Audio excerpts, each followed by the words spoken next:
Assalamualaikum warahmatullahi wabarakatuh. Alhamdulillahirabbil alamin wassalatu wassalamu ala asyrafil anbiya'i wal mursalin wa ala alihi wa sahbihi ajma'in. Allahumma shalli ala sayyidina Muhammad wa ala ali sayyidina Muhammad.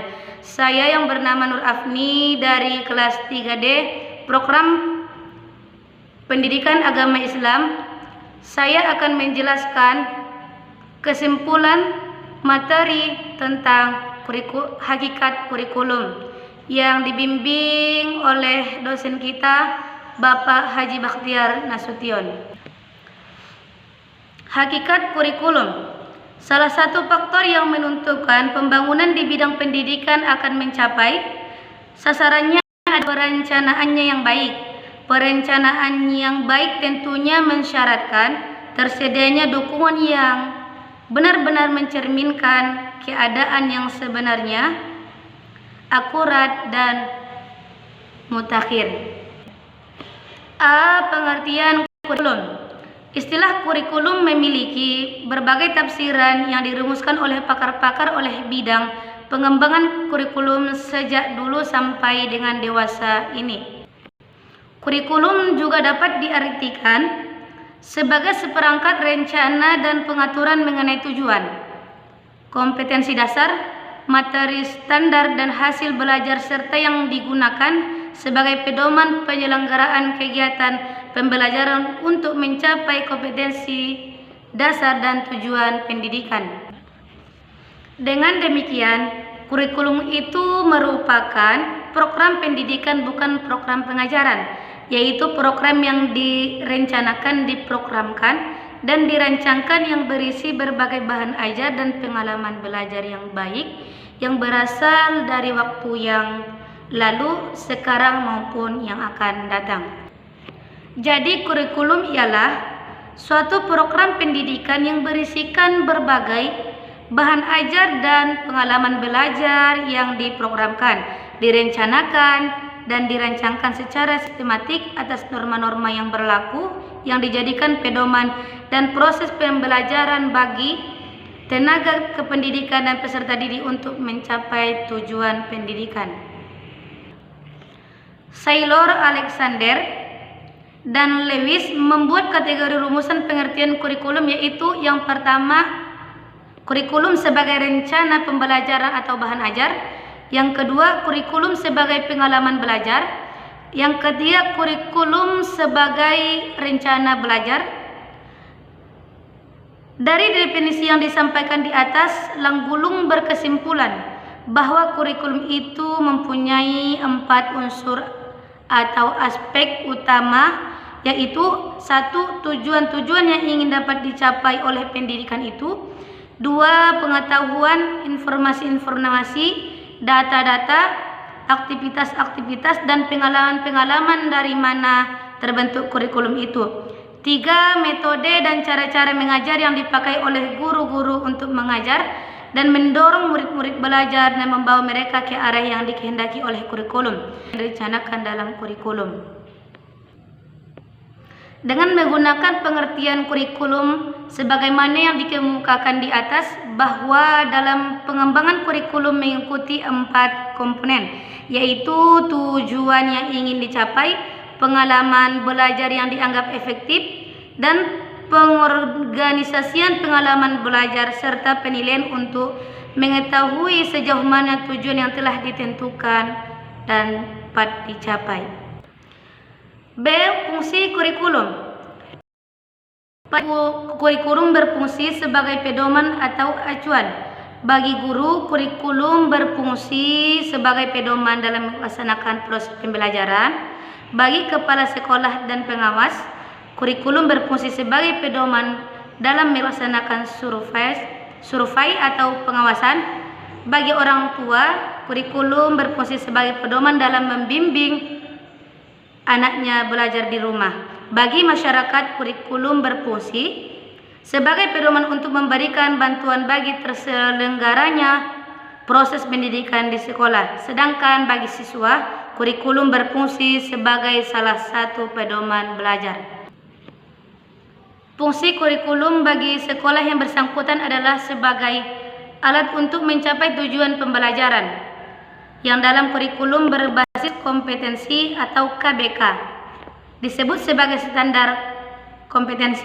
Kompetensi itu meliputi antara lain, yang pertama kompetensi lintas kurikulum, yang kedua kompetensi lulusan, yang ketiga kompetensi mata pelajaran, dan yang keempat kompetensi dasar. Dalam aktivitas belajar mengajar, kedudukan kurikulum sangat krusial karena dengan kurikulum anak didik akan memperoleh manfaat.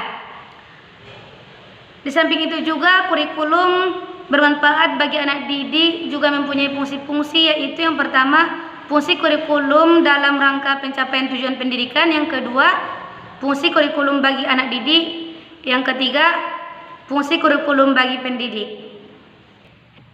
Berkaitan dengan fungsi kurikulum bagi siswa, sebagai subjek didik terdapat 6 fungsi kurikulum, yaitu A. Fungsi penyesuaian, B. Fungsi integrasi, C. Fungsi diferensiasi, D. Fungsi persiapan, E. Fungsi pemilihan, dan F. Fungsi diagnostik.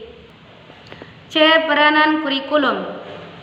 Kurikulum dalam pendidikan formal di sekolah atau madrasah memiliki peranan yang sangat strategis dan menentukan pencapaian tujuan pendidikan. Apabila dirinci secara lebih mendetail, terdapat 3 peranan yang dinilai secara penting. Yang pertama peranan konservatif, yang kedua peranan kreatif, dan yang ketiga peranan kritis atau evaluatif. D. Bentuk-bentuk kurikulum. Ditinjau dari konsep pelaksanaan, kita mengenal beberapa istilah kurikulum sebagai berikut. 1. Written kurikulum atau kurikulum tertulis. Yang kedua, ideal kurikulum atau kurikulum ideal, dan aktual kurikulum aktual.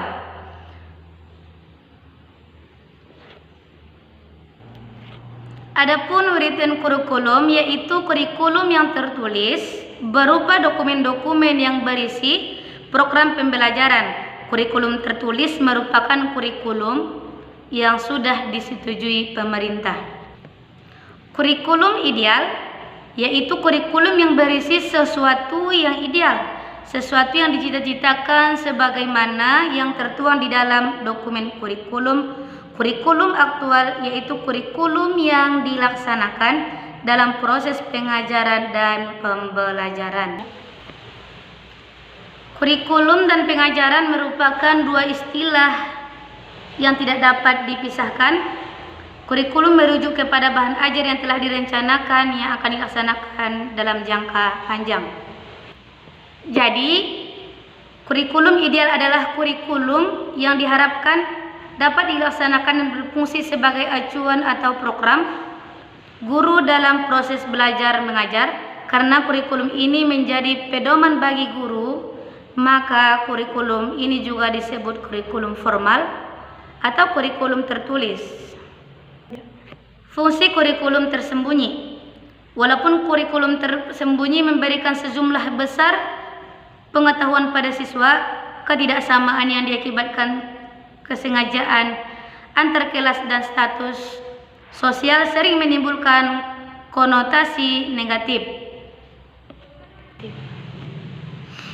Kurikulum tersembunyi dapat juga diasosiasikan dengan penguatan ketidaksentraan sosial, seperti terbukti dalam perkembangan hubungan yang berbeda terhadap modal yang berdasar pada jenis kerja dan aktivitas yang berhubungan dengan pekerjaan yang diterapkan pada siswa jadi berbeda-beda berdasarkan kelas sosialnya. Jadi sumber kurikulum tersembunyi sangat beragam, termasuk struktur sosial dari ruang kelas, latihan otoritas guru, aturan yang mengatur hubungan antara guru dan siswa, aktivitas belajar standar, berbagai perkakas, arsitektur ukuran disiplin, daftar pelajaran, sistem pelacakan, dan prioritas kurikulum.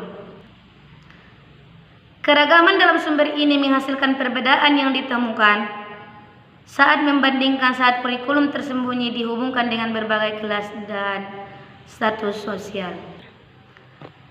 Dan yang kurikulum pendidikan Islam. Satu, pengertian kurikulum pendidikan Islam. Kurikulum pendidikan Islam adalah kurikulum pendidikan yang berasaskan ajaran Islam yang bersumber dari Al-Quran dan hadis, ijma' dan lainnya.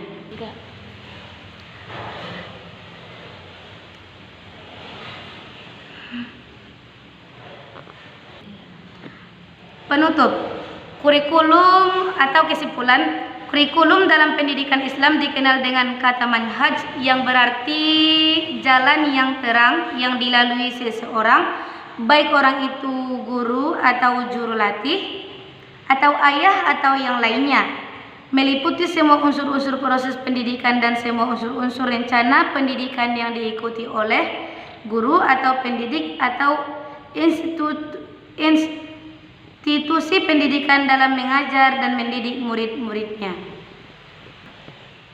Jika diaplikasikan dalam kurikulum pendidikan Islam, maka kurikulum berfungsi sebagai pedoman yang digunakan oleh pendidik untuk membimbing serta didiknya ke arah tujuan tertinggi pendidikan Islam melalui akumulasi sejumlah pengetahuan, keterampilan, dan sikap.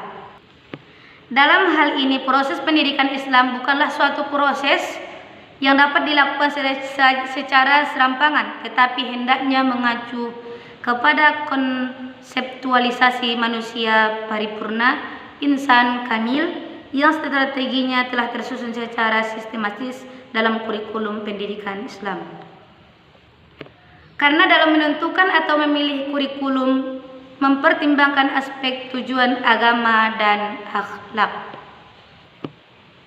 Dengan demikian, kurikulum berfungsi sebagai pedoman atau acuan bagi guru. Kurikulum itu berfungsi sebagai pedoman dalam melaksanakan proses pembelajaran dan selanjutnya seperti yang telah disampaikan di atas tadi. Cukup sekian kesimpulan dari materi hakikat kurikulum. Kurang dan lebihnya saya mohon maaf. Assalamualaikum warahmatullahi wabarakatuh.